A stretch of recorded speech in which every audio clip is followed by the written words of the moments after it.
Welcome to the So What from BCG, the podcast that explores the big ideas shaping business, the economy and society. I'm Georgie Frost. In this episode, companies are racing to harness the power of AI. But the biggest puzzle often isn't the technology, it's people. So how can leaders build trust and confidence in tools that are fundamentally changing the way that we work? Well, joining me is BCG's Global People Chair, Alicia Pittman. Alicia, what's your So What? For BCG, Gen AI really is a triple word score. It is very important and vital for how we serve our clients. It is reshaping parts of our own industry. And it's really critical to our talent who want to come to BCG to get really cutting edge capabilities.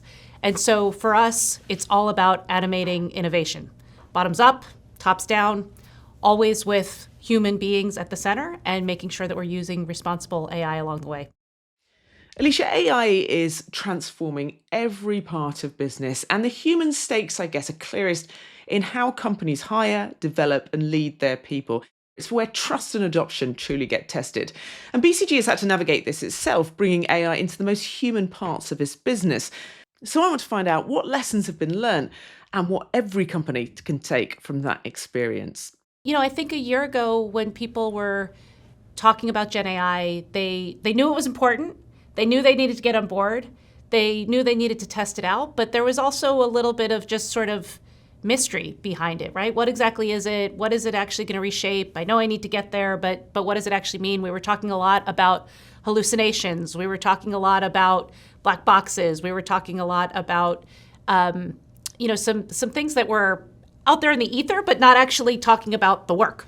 Now it's about reshaping workflows, and we see that certainly in our own adoption. We today have 90% of BCGers using AI.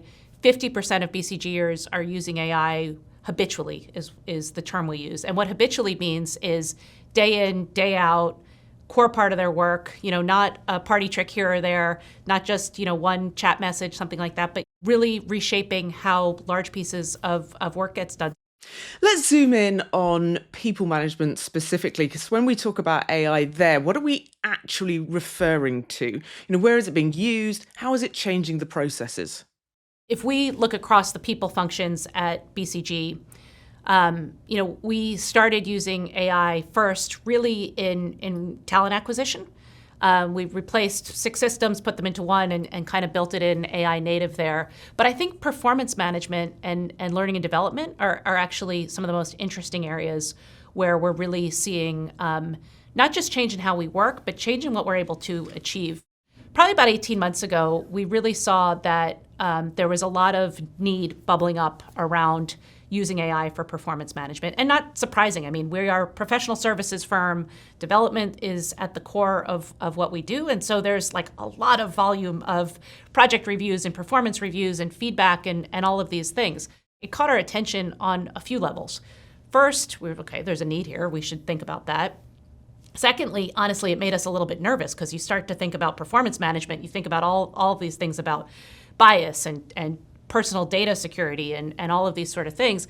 But then it also really occurred to us that we had an opportunity to really up our game. So to give you a little bit of a view of what that looks like, for project reviews, we have an agent which helps our any of our managers, but it's most used by our sort of frontline, first-time people managers, our project leaders, in helping to take their notes, craft them into strong first drafts, but also prompt them to get better output, right? So, take the recency bias out of it, get specific examples in there, help to, make sure that it's well balanced between strengths and weaknesses. And what we're seeing in there is, yes, it saves time, and that's fantastic because we like to get timely reviews and actionable reviews and all of that. But it's taking time that might have been spent on writing a review and actually giving time back to the manager to spend time on the apprenticeship, the coaching, the things that really matter. And in the process, it's helping people learn to develop better feedback, right? But one of the things we really have paused and taken time to do is to really say, how are we going to use AI in HR with our recruits, with our employees, in a way that feels responsible? And so we created what we call the AI talent promise, and it's a little anagram we use on talent. And it's our commitment that that when we use AI in HR, it is T, transparent, A, accountable, L, learning enabled, E, ethical, N, notified, and T, trustworthy. And that there's always a human in the center and a human ultimately accountable for the decision making and the outcomes. What were perhaps the biggest challenges that you faced? So one of the challenges when we started actually building these agents to help with review writing is actually the first time we did it, we spent like 6 weeks or so trying to build some tools using the LLMs, figuring out what we could do. And then we took it to the responsible AI team and we said, oh, look what we built, proof it for us, whatever, give us your edits and whatever, and we'll get it done. And actually, they made us tear it back down to the studs.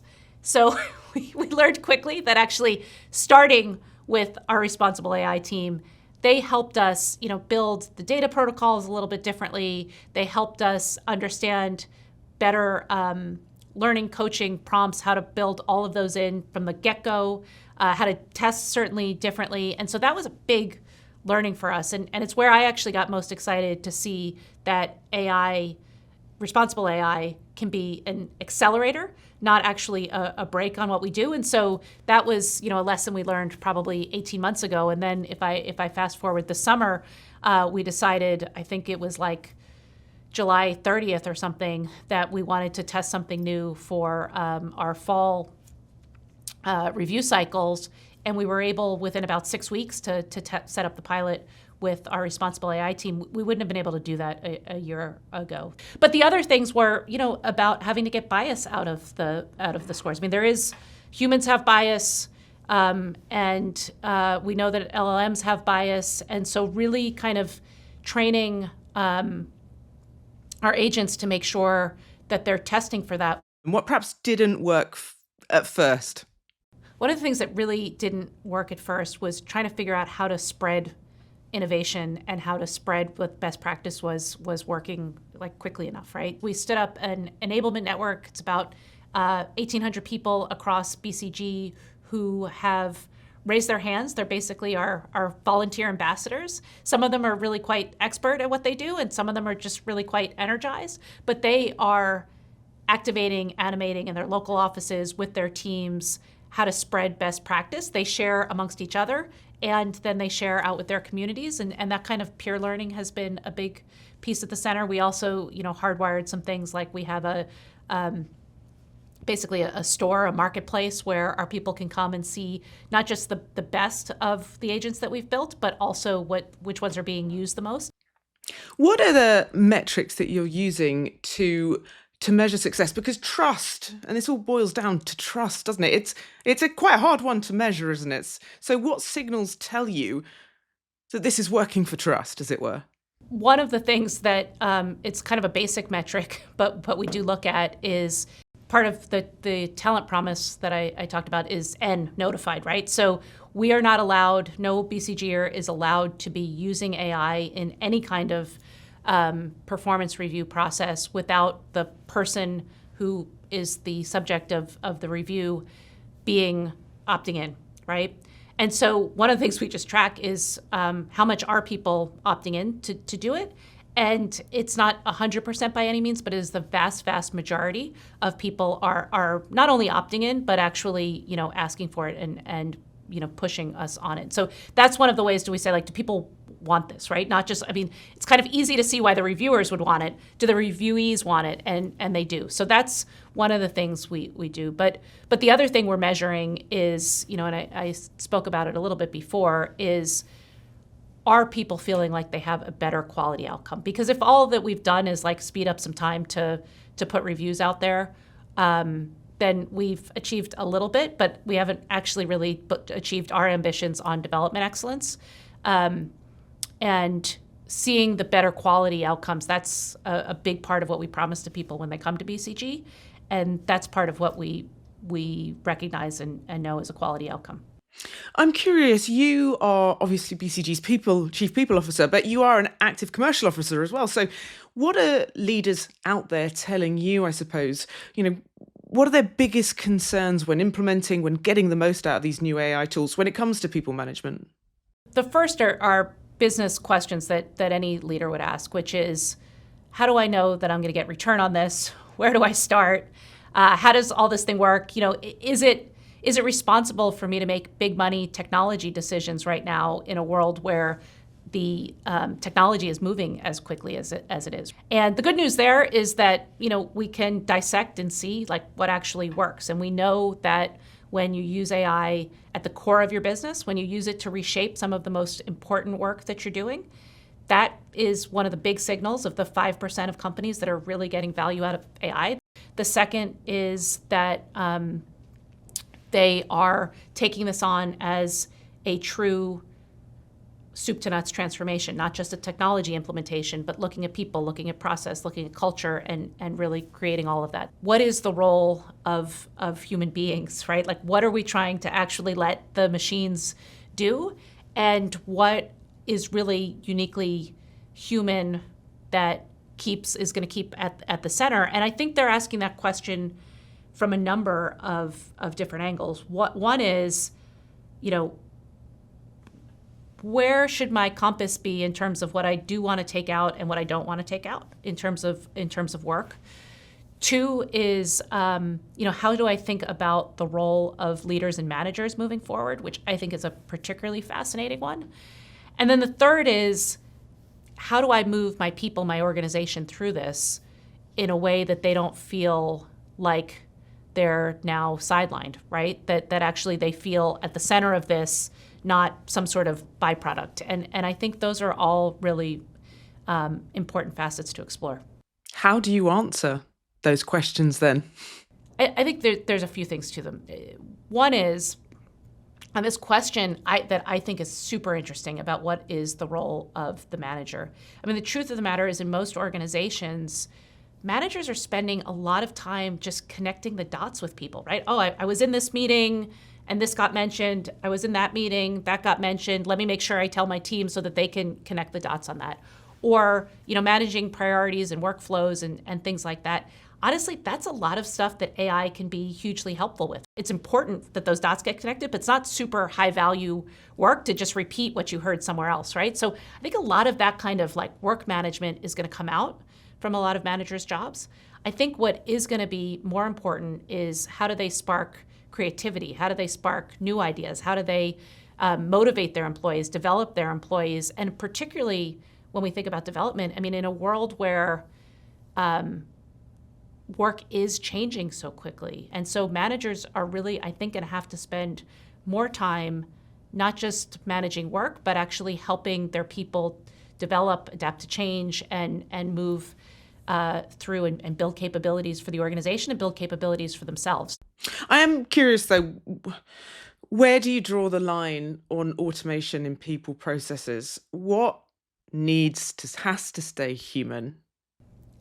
What has to stay human is the view of what the objectives are. What's the work that I'm trying to get done? What's success look like? Those are things that AI is not going to tell you. Those are things that AI, I'm sure if you put something into ChatGPT, it's going to spit out something which is eloquent and maybe makes you think a little bit, but it's not actually going to know what your objectives are, what matters for your business, what matters for your team. And just to give an example, that I heard just this week, I won't name the organization, but this was, when I was talking with clients a few days ago, someone said that one of the very senior leaders actually admitted that he was enjoying more sparring with the LLM than he was sparring with his management team. And the good news is he recognized that and that wasn't great. So I do really think that that's one of the things that we have to be careful of, that we don't lose the human collaboration, because that is where creativity comes from. And it doesn't mean that it can't be machine assisted, but the machine cannot replace that. And talk about what are we trying to achieve together, what are we trying to get outcomes we get to. Those are very human motivations. I mean, we all need, as human beings, we need mastery, we need connectivity, we need to feel like we're part of achieving something. Otherwise, why get out of bed in the morning? And if that component doesn't come through, we will not have harnessed any real gains or productivity out of how we change work with AI. You've just highlighted one of the big problems with these tools is it's so seductive. You think it can just answer all your questions, it can solve all your problems. How does a human in the loop look like for BCG when you have 34,000 people? Like anything, right? Especially all the more so a powerful tool. You don't just throw it at someone. You really need to train them on how to use it well. And as an example, we train our people to use AI not to get the answers for them, but to help test their answers, right? Or to help say, what didn't I think about? Or what might you add to that? Or where does this feel like, to use the AI to challenge ourselves, not to do the work for us, right? You said earlier about leaders questioning even if it's the right time to bring in these AI tools, when it's changing so fast, the workplace is changing so fast. Is there an argument to sort of almost sitting it out a little bit, waiting to see what happens and what changes? I think that's an argument I hear some people making. I think it's a really dangerous argument to make because for two reasons. One is just the economics of it all, right? We see that the companies that are adopting AI and getting return out of it are able to reinvest those, they have higher performance. They're able to reinvest in more advanced technology, people upskilling, transformation of their work. And then they get another gear of outperforming versus their peers. And so the spread actually rises. And especially given how fast things are moving, it's going to be hard for laggards to close that gap. So I don't propose that anybody just starts throwing money at AI without a view of how you're going to get to it just to be kind of in the market and on board. That's not the point. But the point is to take seriously what are the core pieces of your business that are most reshaped by AI and make sure you're really harnessing that power both to drive the performance you're going to need to be able to reinvest and fund that journey, but also to get your people on board. And so I think that, one, any employer needs their organization to be AI fluent. Not everybody needs to be an expert, but you need to have people have comfort with the tools, comfort innovating how they work, basic fluency. And I think it's going to be really hard to be an employer of choice if you are not really bringing AI into your workplace. But both because people want to be at a place where they're learning cutting edge things, but also AI takes a lot of the toil out of work. That's one of the things we think about. More triumph, less toil is kind of one of our rallying cries for how we think about it. And the companies that are able to take more of that low value, that toil out of the work are going to be more attractive employers. I always remember when we first kicked off Amplify Impact, which is what we call at BCG our internal Gen AI transformation. One of the quotes that struck me most that we got from one of our teams was this woman said, "AI helps me at the loneliest hours of the day."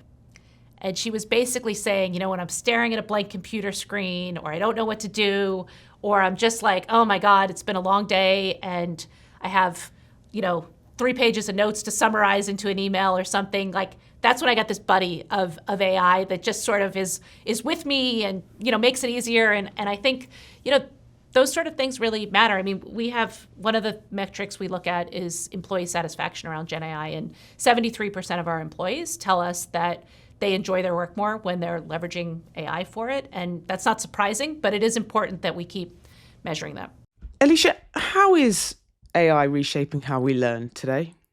This, I think, is one of the most fascinating places that really AI is going to change people management. And I think there's a lot of layers to it. I mean, there's the basic layer when you say, okay, how do we learn? We can use AI to generate videos and more tailored learning and all of that and, create in hours what might have taken days before. I think that's kind of the first layer of it. That'll be powerful. But I think the bigger piece is that you really have the opportunity with AI to help get learning into people's hands with specificity and in the moment of need and sort of in a lot of ways come to them versus them, employees having to find the learning themselves. And so, 2 examples of that I would share. I remember and it was like some of my least favorite moments in training when I was in school and early in my career where, you learn to like give feedback and, there's like improv to do it and there's all these sort of things. And I always found it like super uncomfortable. I didn't like practicing in front of people. And it was like practicing for something that might happen theoretically, a month, 2 months, 3 months down the road. Now people can use avatar coaches, right? So like I think about how empowering it is for our project leaders as an example, like the night before they need to give tough feedback, or maybe the hour before they have to give tough feedback, they can actually go on and spar with an avatar that's going to react. And the tool will both give you a view of, was your feedback good or not? Was it concise? Was it granular enough? But it also lets you practice with different types of reactions. Sometimes the avatar says, oh, thank you very much for your feedback. I really appreciate your investment in me. And sometimes it gets defensive and it says like, you don't know what the hell you're talking about, right? So it's actually quite like, that's a really interesting change in the way things work. And then the other is that using LLMs to help assist the workflow and get the work done faster in and of itself becomes a coaching mechanism, right? So we see, as an example, one of the top uses for us are things like, what would my, like an agent that helps you review your communications, your slide decks, things like that. Like basically, what would my, in our case, a project leader, but what would my manager say about this document? And you can train it for, different personas and different slide objectives and that sort of thing. And that's an amazing way to actually teach someone what good looks like, right? Because in the reaction, that is learning and coaching in and of itself. What advice do you have for leaders who are going through this change? One thing I want to pause on in terms of responsible AI is responsibility isn't a brake on innovation. It's actually an accelerator. Trust drives adoption, adoption drives impact, and putting responsible AI at the center allows you to do that at a much greater pace. What's the now what? What are the next steps that leaders can take? For other leaders who are asking, where should I start? My message is basically this: start focused, but start now. Pilot responsibly, learn fast, scale what works, expect returns, expect high ROI. It's not always easy to find, but it's out there.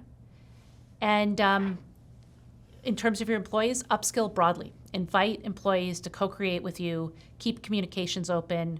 When we get this right, AI is a ton of fun. And honestly, there's not so many things out there that can get better quality results more efficiently and actually engage and energize people along the way.